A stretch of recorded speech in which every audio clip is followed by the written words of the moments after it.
Guadalajara, Mexico, 2025. On a March night, Carmen Mendez awoke to the sound of a voice in the living room.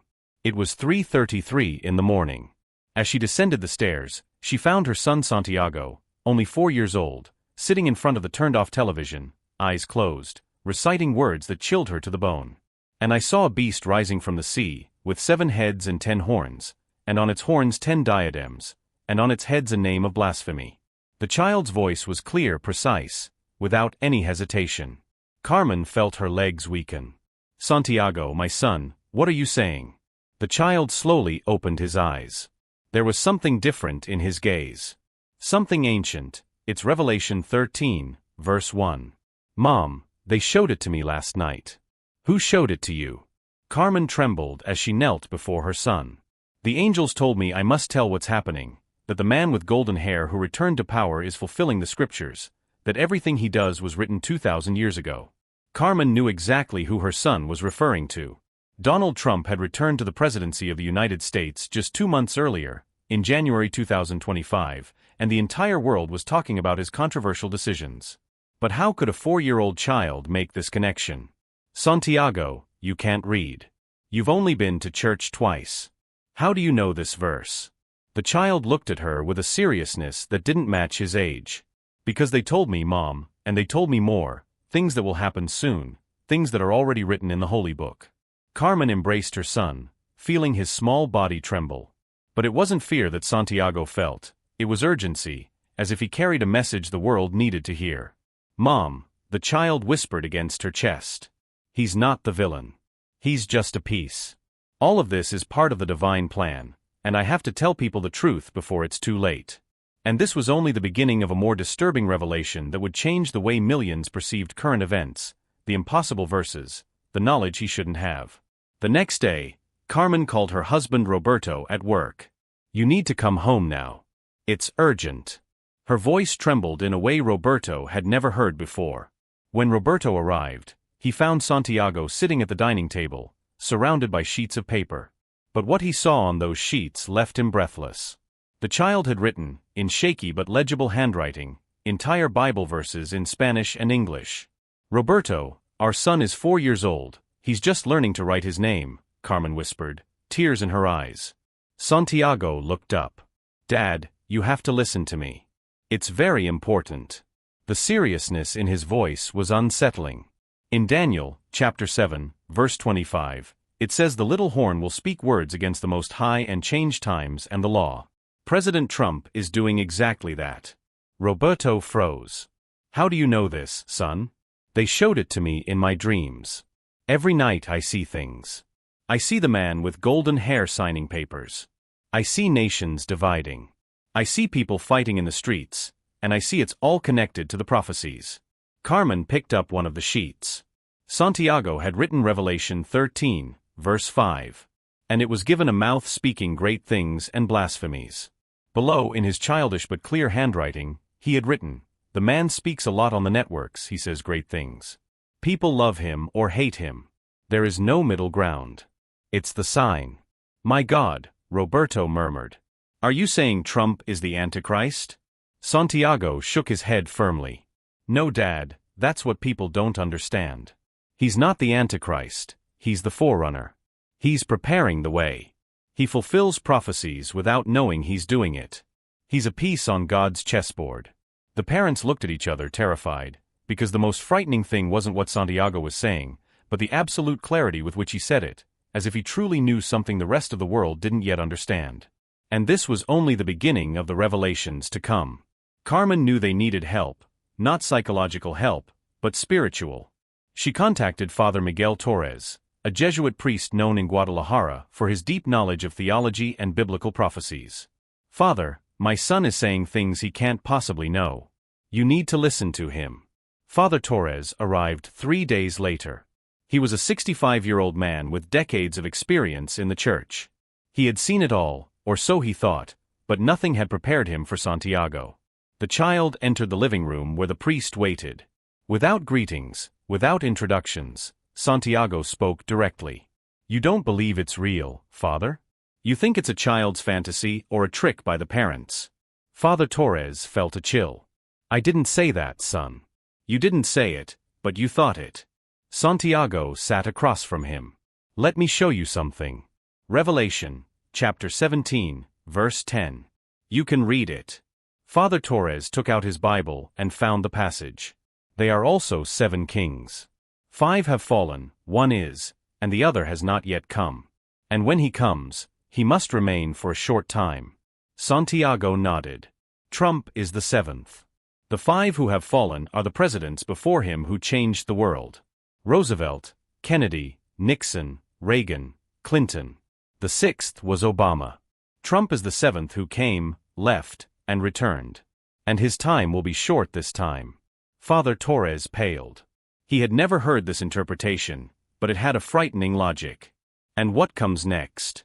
The priest asked, his voice trembling. The 8th, verse 11 says, the beast that was and is not, is also the 8th. Someone will come after Trump, who will be worse, much worse. And when that happens, we'll know the end is near. Father Torres closed his Bible. His hands were shaking. Who taught you this, Santiago? The child looked at him with eyes that seemed to hold centuries of knowledge. Nobody taught me, Father. I remember what's coming because it's already written. At that moment, Father Torres knew he was witnessing something that would challenge everything he had learned in his life. Father Torres couldn't stay silent. After 3 sessions with Santiago, he decided to contact the Archdiocese of Guadalajara and the Biblical Institute of Mexico.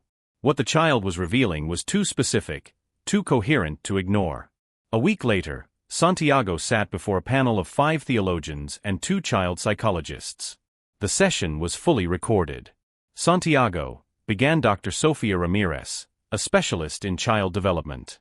Can you tell us exactly what you think will happen in the coming months? The child closed his eyes for a moment, as if listening to something no one else could hear. Then he spoke with absolute clarity.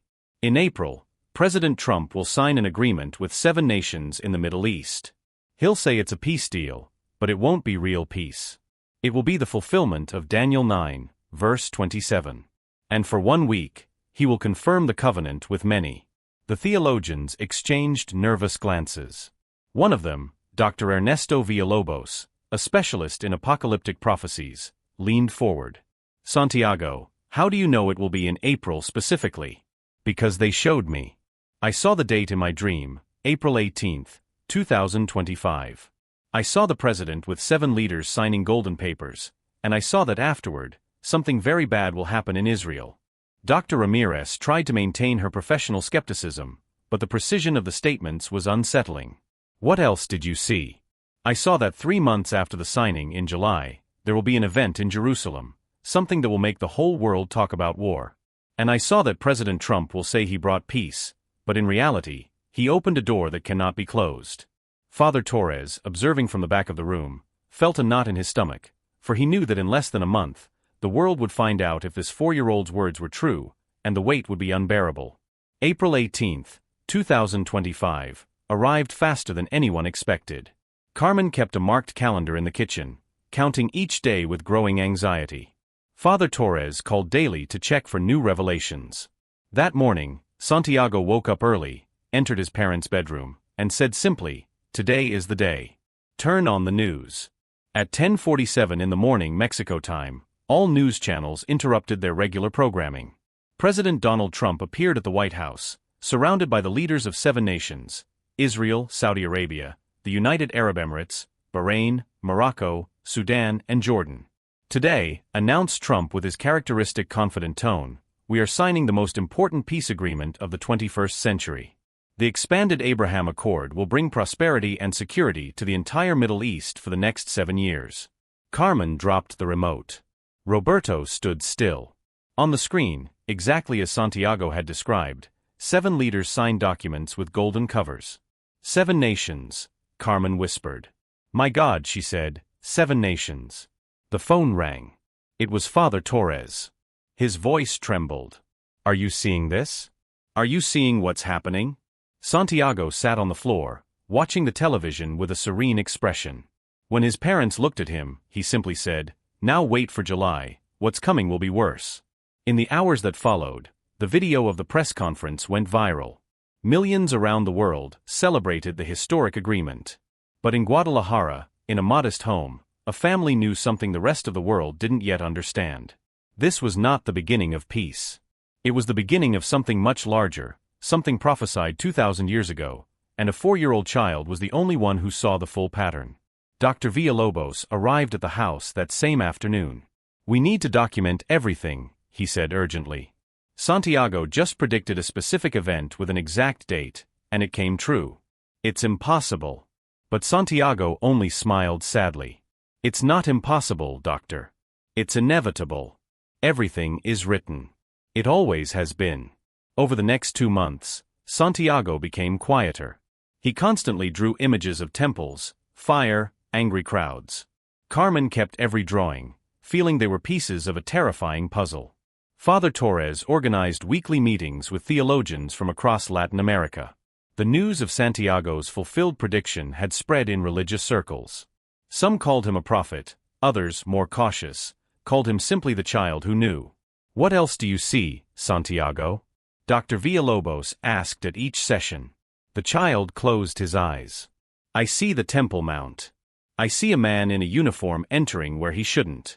I see the Muslim world enraged, and I see the United States saying they support it. All of this in July." "What day in July?" The doctor insisted. "They didn't show me the exact day. I only know it will be after the 15th but before the 25th, and when it happens, there will be no turning back." On July 19, 2025, at 6:32 in the morning Jerusalem time, an event shook the world. Israel's Minister of National Security, accompanied by a group of religious extremists, entered the Temple Mount, the third holiest site in Islam. The images spread instantly. Riots broke out in Jerusalem, Gaza, Jordan, and Arab capitals across the world. 3 hours later, President Trump issued a statement supporting Israel's right to access its holy sites. Carmen's phone wouldn't stop ringing.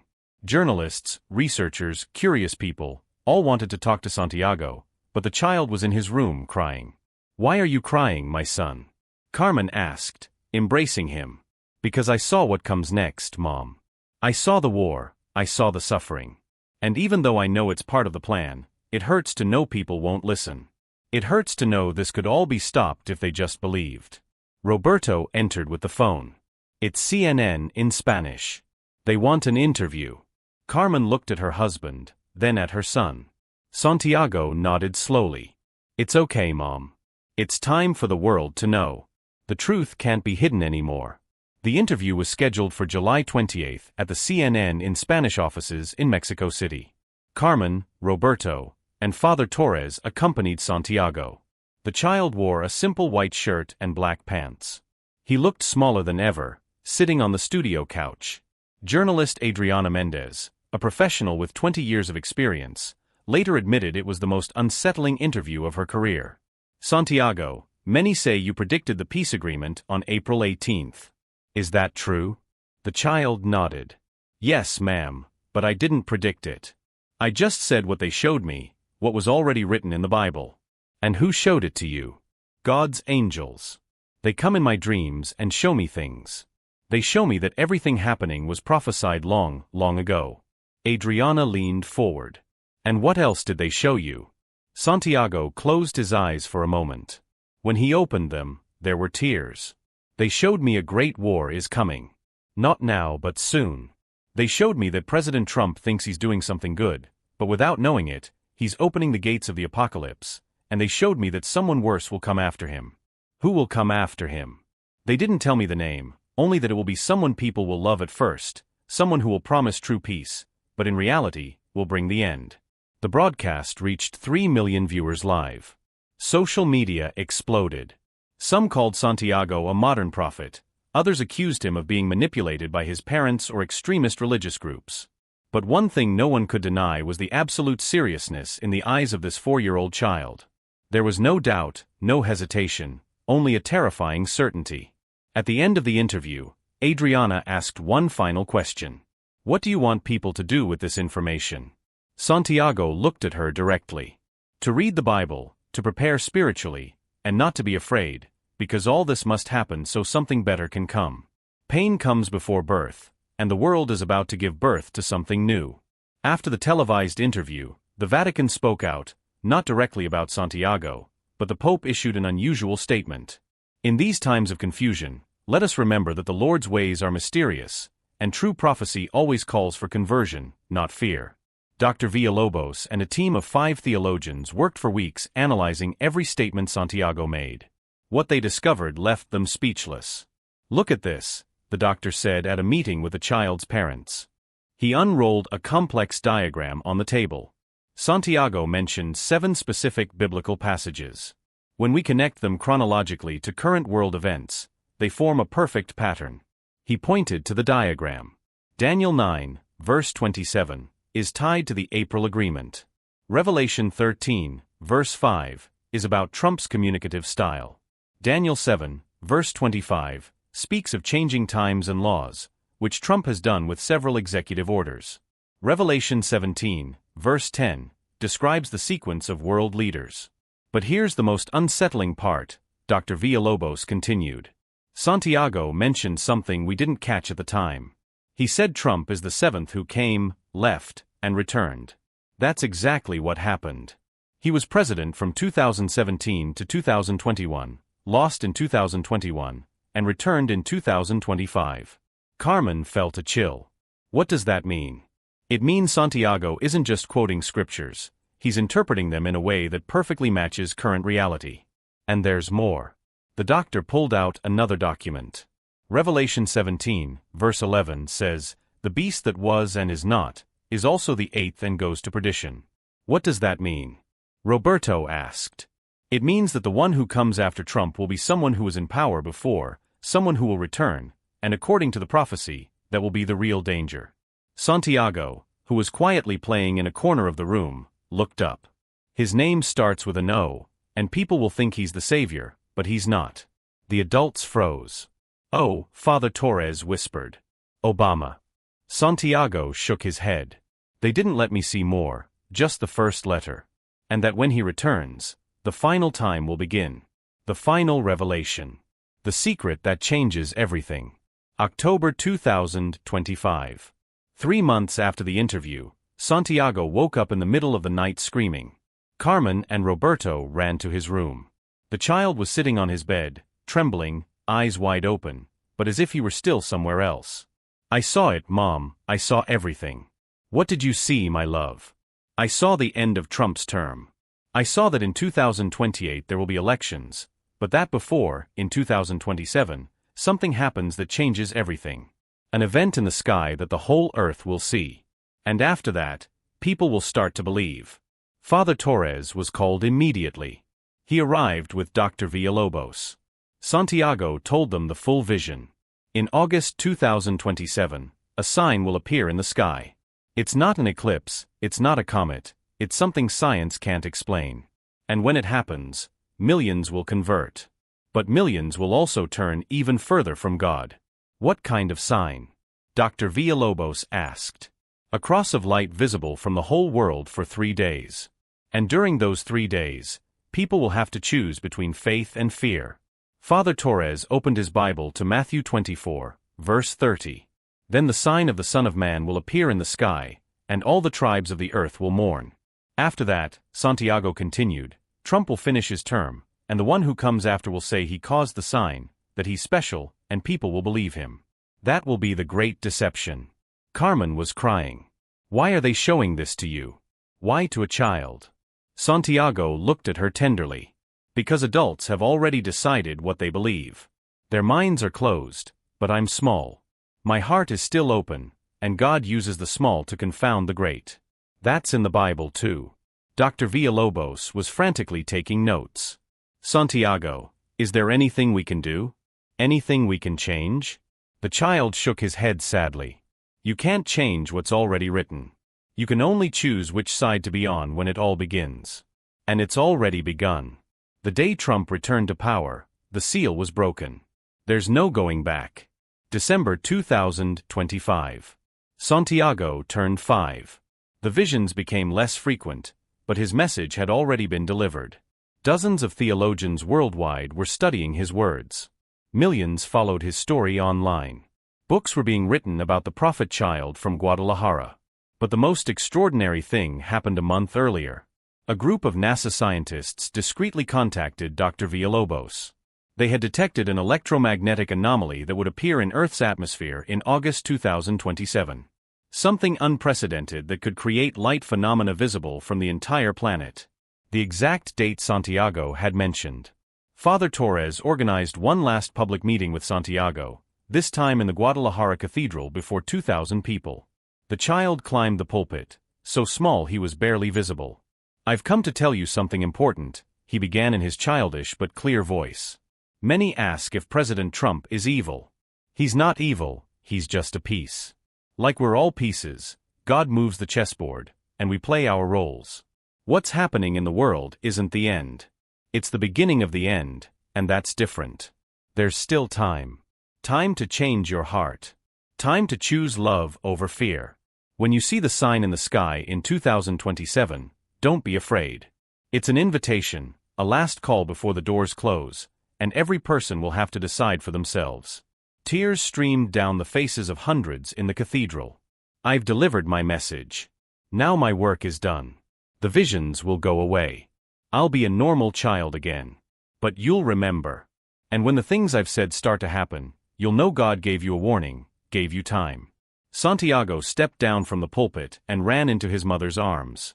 Carmen embraced him, crying with relief and sadness intertwined. Today, Santiago lives a quiet life. He no longer has visions. He no longer recites impossible scriptures. He's just a child who plays, laughs, grows. But in his room, stored in a special box, are all the prophecies he wrote, all the dates, all the events. And in August 2027, the world will find out if the words of a 4-year-old child were true, if God truly chose the smallest to deliver the greatest message. If the actions of current world leaders are indeed the fulfillment of prophecies written 2,000 years ago, for sometimes the greatest truth comes in the smallest package. And this was one of those impossible cases where a child saw what adults couldn't see, where innocence became the perfect channel for a message the world needed to hear. December 2025, Santiago turned 5. The visions became less frequent, but his message had already been delivered. Millions followed his story. Dozens of theologians studied his words, but something extraordinary happened. NASA scientists discreetly contacted Dr. Villalobos. They had detected an electromagnetic anomaly that would appear in August 2027, something that could create light phenomena visible from the entire planet. The exact date Santiago mentioned. Father Torres organized one last meeting with Santiago in the Guadalajara Cathedral before 2,000 people. The child climbed the pulpit, so small he was barely visible. "I've come to tell you something important," he began. "Many ask if President Trump is evil. He's not. He's just a piece. Like we're all pieces, God moves the chessboard, and we play our roles. What's happening isn't the end, it's the beginning of the end. There's still time. Time to change your heart. Time to choose love over fear. When you see the sign in the sky in 2027, don't be afraid. It's an invitation, a last call, and every person will have to decide for themselves." Tears streamed down the faces in the cathedral. "I've delivered my message. Now I'll be a normal child again. But you'll remember, and when what I've said starts to happen, you'll know God gave you a warning." Santiago stepped down from the pulpit and ran into his mother's arms. Today, Santiago lives quietly, he no longer has visions, he's just a normal child. But in his room are all the prophecies he wrote, all the dates, all the events. And in August 2027, the world will find out if his words were true, if God truly chose a 4-year-old child to deliver the most important message. If the actions of world leaders are the fulfillment of ancient prophecies, for sometimes the greatest truth comes in the smallest package. And this was one of those impossible cases where a child saw what adults couldn't see.